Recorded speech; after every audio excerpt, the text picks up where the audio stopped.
good evening, or morning. Or, let's be honest, probably that weird, disorienting time in the afternoon when you're wondering if a fourth coffee is a cry for help. Tonight we're diving into something a bit heavier than your average cat video compilation. Though, arguably just as pervasive in modern life, substance abuse in the workplace.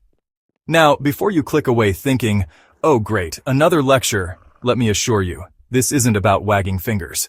It's about understanding a genuine crisis that, like a particularly stubborn stain on your favorite shirt, affects an astonishing number of people across an array of professions. From the people saving our lives to the ones serving our lattes, the pressure cooker of modern work can, and often does, lead some down a very difficult path. And why should we care which professions are most affected? Well, apart from basic human empathy, which I know can feel like an endangered species these days, understanding the who and why is crucial. It's like trying to fix a leaky tap. You wouldn't just randomly start hammering at the pipes in your neighbor's garden, would you? Unless your neighbor, in which case, we need to talk. Pinpointing the high-risk professions allows us to target support, to change systemic issues, and to, perhaps, make work a little less of a reason to seek solace in something that ultimately offers none. It's about looking at the data, acknowledging the problem, and maybe, just maybe, doing something about it. So, tonight, we're not just going to list some jobs, we're going to peel back the veneer, look at the unique stressors, the cultural quirks, and the environmental factors that make certain careers a veritable minefield for substance abuse. Because if we're going to talk about the future of work, we damn well better make sure it's a future where people aren't being silently crushed by it. Think of this as a public service announcement, but with slightly more exasperation and hopefully a few less stock photos of people sadly staring out of rainy windows, though no promises on that last one. Alright, first up on our rather grim hit parade healthcare professionals, yes, the very people we entrust with our lives, our limbs, and our slightly embarrassing rashes. Doctors, nurses, paramedics, these are individuals who routinely face life and death situations, often before they've even had their morning coffee. The stress levels in this field aren't just high, they're stratospheric. Imagine having to make critical decisions that could permanently alter someone's existence, all while battling chronic understaffing, labyrinthine bureaucracy, and the emotional toll of constant exposure to trauma and suffering. It's a recipe for burnout so potent, it makes a burnt microwave pizza look like a Michelin-starred meal. And the hours. Oh, the hours. We're talking shifts that would make a vampire say, you know what? I think I'll just stay in tonight. This relentless pressure, combined with the sheer exhaustion of 12-hour, 16-hour, sometimes even 24-hour shifts, creates a perfect storm. When you're running on fumes day in and day out, the temptation to find a quick fix, a momentary escape or something, to keep you going or to help you switch off can become incredibly powerful. It's not a sign of weakness, it's a human response to an inhuman workload. And let's not forget the access. While it's a grim irony, some healthcare professionals have easier access to prescription medications, which can, for a vulnerable few, blur the lines between legitimate use and a dangerous coping mechanism. This isn't to point fingers, but to highlight a systemic vulnerability. The culture within medicine can also be, shall we say, less than conducive to admitting you need help. There's often an expectation of stoicism, of invincibility. Physician, heal thyself is a lovely sentiment, but it's a terrible mental health strategy. When the entire system seems designed to push people to their absolute limits and then offer very little in the way of a safety net, is it really surprising that some turn to substances to cope? It's like expecting someone to run a marathon every single day and then being shocked when their legs eventually give out. We need to do better by these people, because when our healers are hurting, we all pay the price, and that's a diagnosis no one wants to hear. Next on our list, we venture into the chaotic, often underappreciated world of food service. Yes, the chefs, the servers, the bartenders, the people who fuel our nights out, our lazy brunches, and our desperate, I can't possibly cook tonight takeaways. This industry is notorious for its high-octane environment, unpredictable hours, and, let's be frank, often less than stellar pay and benefits. Imagine juggling 6 flaming torches while reciting Shakespeare backwards, all while a customer complains that their ice is too cold.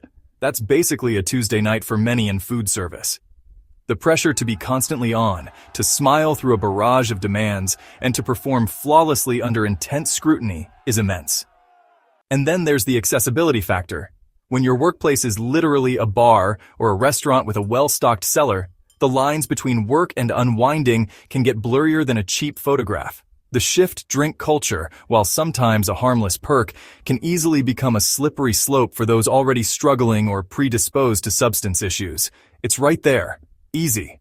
A quick way to decompress after a brutal service where you've been yelled at by a chef, a manager, and 3 separate customers who all wanted their steak cooked medium rare, but more on the medium side, but definitely not medium well. You know? Yes, we know. We know it's a nightmare.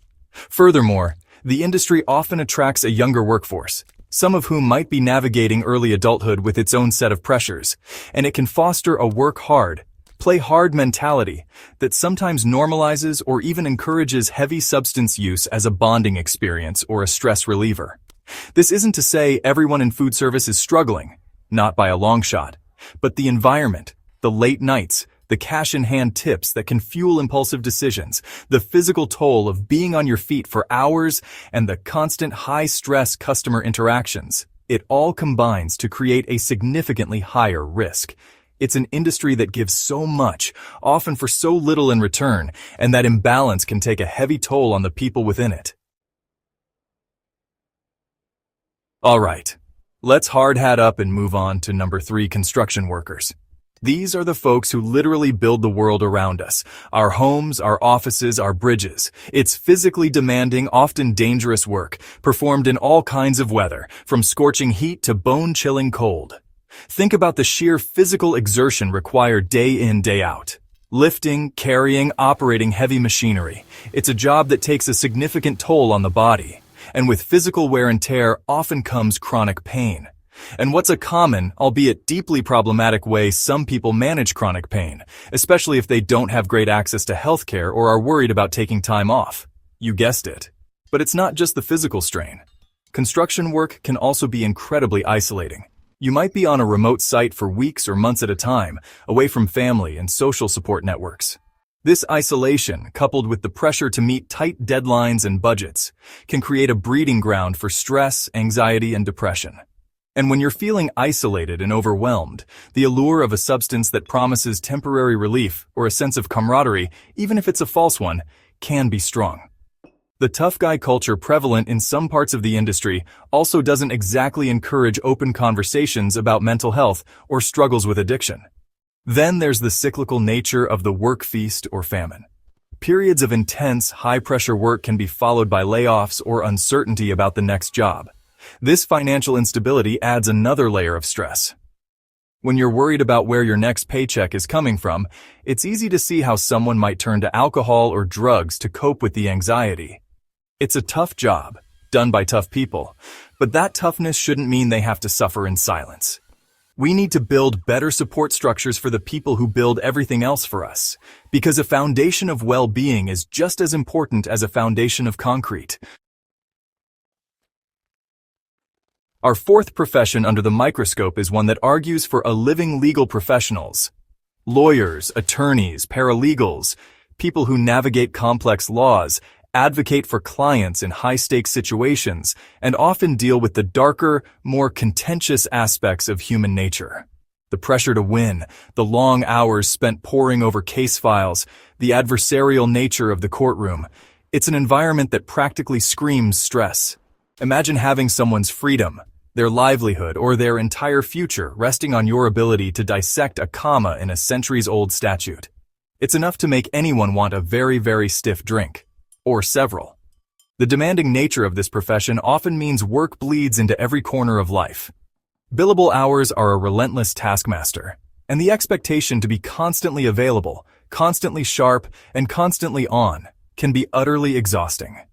This isn't just a job, it's a lifestyle, and often a lifestyle that leaves little room for personal well-being or healthy coping mechanisms. The emotional toll is also significant. Lawyers frequently deal with trauma, conflict, and human suffering. Whether it's criminal law, family law, or even high-stakes corporate litigation, They are often absorbing the stress and pain of their clients, and that vicarious trauma is a heavy burden to carry. And much like our friends in healthcare, there can be a culture of perfectionism and an unwillingness to show vulnerability. Admitting you're struggling might be perceived as a weakness, as not being tough enough for the job. This can lead to lawyers suffering in silence, self-medicating with alcohol or other substances to manage the crushing stress, anxiety, or depression that can stem from the relentless demands of their chosen field. The irony, of course, is that a profession dedicated to justice often fails to provide a just and supportive environment for its own practitioners. It's a case that desperately needs a new precedent, one that prioritizes mental health and well-being. And finally, for our fifth and final act, we turn the spotlight onto the entertainment industry. Actors, musicians, writers, crew members, the people who create the magic that entertains us, inspires us, and occasionally makes us question our life choices after a particularly bad reality TV binge. While it might look glamorous from the outside, with red carpets and flashing lights, the reality for many working in entertainment is a chaotic whirlwind of irregular hours, intense public scrutiny, and profound job insecurity. One minute, you're the talk of the town. The next, you're wondering if you'll ever work again. That kind of instability is a breeding ground for anxiety. The pressure to perform, to be constantly creative, to maintain a certain image can be immense. For performers, rejection is a constant companion, and the highs of success can be as dizzying as the lows of failure are crushing. This emotional roller coaster, combined with the often unstructured nature of the work-long, unpredictable shoots, extensive touring schedules that disrupt normal life, and periods of intense work followed by unemployment, can make it incredibly difficult to maintain any semblance of balance. And in an industry where networking often happens in environments where alcohol and other substances are readily available, the temptation to use them as a social lubricant or a coping mechanism is ever present. Moreover, there's a certain romanticization of the tortured artist trope, which can inadvertently normalize or even glamorize substance use as part of the creative process or a consequence of fame. This is, of course, a dangerous myth. The high-pressure environment also extends to those behind the scenes, the crew working punishing hours to meet deadlines, the writers facing constant creative blocks and revisions. It's an industry built on dreams, but for some, those dreams can curdle into a nightmare if the underlying pressures aren't managed. The show must go on, as they say, but it shouldn't have to go on at the expense of the well-being of the people putting it on stage or screen. So, there you have it. 5 professions, each with its own unique cocktail of stressors that can, unfortunately, lead to a higher risk of substance abuse. And let's be clear, this isn't an exhaustive list, nor is it an indictment of these professions themselves. It's a spotlight on the systemic pressures, the cultural norms, and the often inadequate support systems that leave people vulnerable. The common thread here isn't individual failing. It's that work, in its current, often relentless form, can be a brutal taskmaster. And we, as a society, haven't quite figured out how to ensure that earning a living doesn't come at the cost of, well, living. What's urgently needed is a multi-pronged approach. We need better mental health resources tailored to the specific challenges of these high-stress jobs. We need workplace cultures that actively encourage help-seeking rather than stigmatizing it. Imagine that. A workplace where saying "I'm struggling" is met not with judgment, but with genuine support. Revolutionary, I know. Employers have a massive role to play here, from implementing preventative programs to ensuring that workloads are manageable and that employees feel valued and supported, not just like cogs in a machine designed to churn out profit or services at any human cost. Ultimately, breaking the stigma around substance abuse and mental health in profession is paramount. It's about recognizing our shared humanity and understanding that anyone, truly anyone, can find themselves struggling. If you or someone you know is battling these issues, please know that seeking help is a sign of incredible strength, not weakness. There are resources available, people who want to support you. Let's work towards a future where, "How was your day?" isn't a question that routinely requires a 3-drink minimum to answer honestly. Thanks for watching. Good night.